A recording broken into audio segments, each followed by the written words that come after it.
warahmatullahi wabarakatuh. Dewan Perwakilan Rakyat Republik Indonesia atau DPR RI, umumnya disebut Dewan Perwakilan Rakyat atau DPR, adalah salah satu lembaga tinggi negara dalam sistem ketatanegaraan Indonesia yang merupakan lembaga perwakilan rakyat. DPR terdiri atas anggota partai politik peserta pemilihan umum yang dipilih melalui pemilihan umum. DPR mempunyai fungsi yaitu legislasi anggaran dan pengawasan yang dijalankan dalam kerangka representasi rakyat.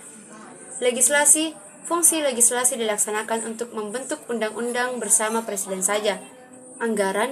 Fungsi anggaran dilaksanakan untuk membahas dan memberikan persetujuan atau tidak memberikan persetujuan terhadap rancangan undang-undang tentang APBN yang diajukan oleh presiden. Fungsi pengawasan dilaksanakan melalui pengawasan atas pelaksanaan undang-undang dan APBN. MPR, yaitu Majelis Permusyawaratan Rakyat, adalah lembaga legislatif bikameral yang merupakan salah satu lembaga tinggi negara dalam sistem ketatanegaraan Indonesia.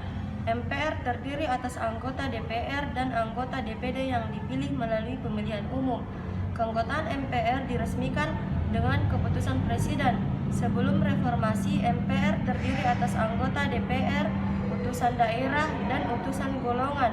Menurut aturan yang ditetapkan undang-undang, jumlah anggota MPR periode 2014 sampai dengan 2019 adalah 692 orang, yang terdiri atas 560 anggota DPR dan 132 anggota DPD. Masa jabatan anggota MPR adalah 5 tahun dan berakhir bersamaan pada saat anggota MPR yang baru mengucapkan sumpah atau janji. Tugas dan wewenang MPR antara lain yaitu 1. Mengubah dan menetapkan undang-undang dasar. 2. Melantik presiden dan wakil presiden hasil pemilihan umum. 3. Memutuskan usul DPR untuk memberhentikan presiden dan atau wakil presiden dalam masa jabatannya. 4. Melantik wakil presiden menjadi presiden. 5. Memilih wakil presiden.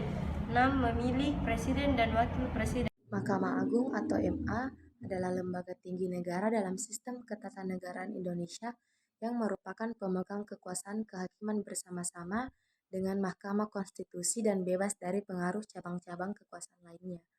Mahkamah Agung menyatakan badan peradilan dalam lingkungan peradilan umum, lingkungan peradilan agama, lingkungan peradilan militer, dan lingkungan peradilan tata usaha negara. Tugas MA yaitu sebagai pengadilan negara tertinggi.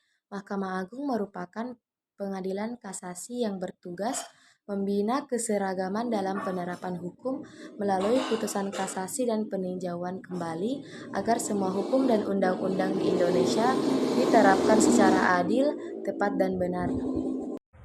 Mahkamah Konstitusi Republik Indonesia adalah lembaga tinggi negara dalam sistem ketatanegaraan Indonesia yang merupakan pemegang kekuasaan kehakiman bersama-sama dengan Mahkamah Agung. Komisi Yudisial merupakan suatu lembaga yang memiliki sifat mandiri yang memiliki wewenang dalam mengusulkan pengangkatan hakim agung. Komisi Yudisial juga memiliki wewenang lain dalam rangka menjaga dan menegakkan suatu martabat, kehormatan, keluhuran, dan juga perilaku hakim. Maksud dasar yang menjadi semangat pembentukan Komisi Yudisial adalah keprihatinan mendalam mengenai kondisi peradilan yang muram dan keadilan di Indonesia yang tak kunjung tegak. Komitmen Komisi Yudisial terdapat 2 komitmen yang dipegang oleh Komisi Yudisial, yaitu komitmen nilai, komitmen moral. Sekian, wassalamualaikum warahmatullahi wabarakatuh.